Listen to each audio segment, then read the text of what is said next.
ಸಮಾಜ ಕಲ್ಯಾಣ ಇಲಾಖೆಗೆ ಒಳಪಟ್ಟ ಬಿಸಿ ರೋಡ್ನ ಡಾಕ್ಟರ್ ಬಿಆರ್ ಅಂಬೇಡ್ಕರ್ ವಸತಿ ಶಾಲೆಗೆ ಮಂಗಳೂರು ಲೋಕಾಯುಕ್ತ ಇನ್ಸ್ಪೆಕ್ಟರ್ ಅಮಾನುಲ್ಲಾ ಮತ್ತವರ ಸಿಬ್ಬಂದಿಗಳು ಭೇಟಿ ನೀಡಿ ಪರಿಶೀಲನೆ ನಡೆಸಿದರು.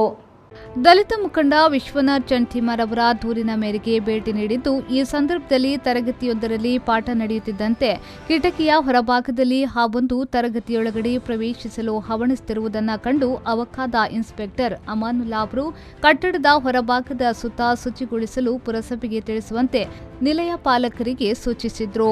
ತರಗತಿಯ ಕಬ್ಬಿಣದ ಕಿಟಕಿಗಳು ತುಕ್ಕು ಹಿಡಿದು ಮಕ್ಕಳಿಗೆ ಆಗಬಹುದಾದ ಅಪಾಯ, ಗೋಡೆ ಬಿರುಕು ಬಿಟ್ಟಿರುವುದು, ಸೂರು ಸೋರುವುದು, ಕಟ್ಟಡ ಮತ್ತು ತರಗತಿಯೊಳಗಡೆ ಸ್ಲ್ಯಾಬ್ನ ಕಾಂಕ್ರೀಟ್ ಸರಳುಗಳು ಗೋಚರಿಸುವುದನ್ನು ಕಂಡು ಅಚ್ಚರಿ ವ್ಯಕ್ತಪಡಿಸಿದರು.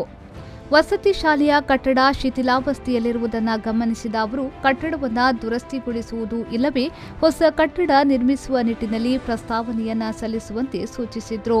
ಶಾಲಾ ವಿದ್ಯಾರ್ಥಿಗಳೊಂದಿಗೆ ಸಂವಹನ ನಡೆಸಿದ ಲೋಕಾಯುಕ್ತ ಇನ್ಸ್ಪೆಕ್ಟರ್ ಅಮಾನುಲ್ಲಾ ಅವರು ಮಕ್ಕಳಿಗೆ ಗುಣಮಟ್ಟದ ಆಹಾರ ಪೂರೈಸಲಾಗುತ್ತಿದೆಯೇ ಎಂದು ಮಾಹಿತಿಯನ್ನ ಪಡೆದರು.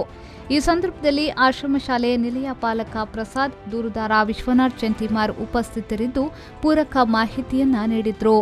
ಸಮಾಜ ಕಲ್ಯಾಣ ಇಲಾಖೆಯ ಆಯುಕ್ತ ಡಾಕ್ಟರ್ ರಾಕೇಶ್ ಕುಮಾರ್ ಕೆ ಅವರು ಡಾಕ್ಟರ್ ಬಿಆರ್ ಅಂಬೇಡ್ಕರ್ ವಸತಿ ಶಾಲೆಗೆ ಭೇಟಿ ನೀಡಿದ್ರು.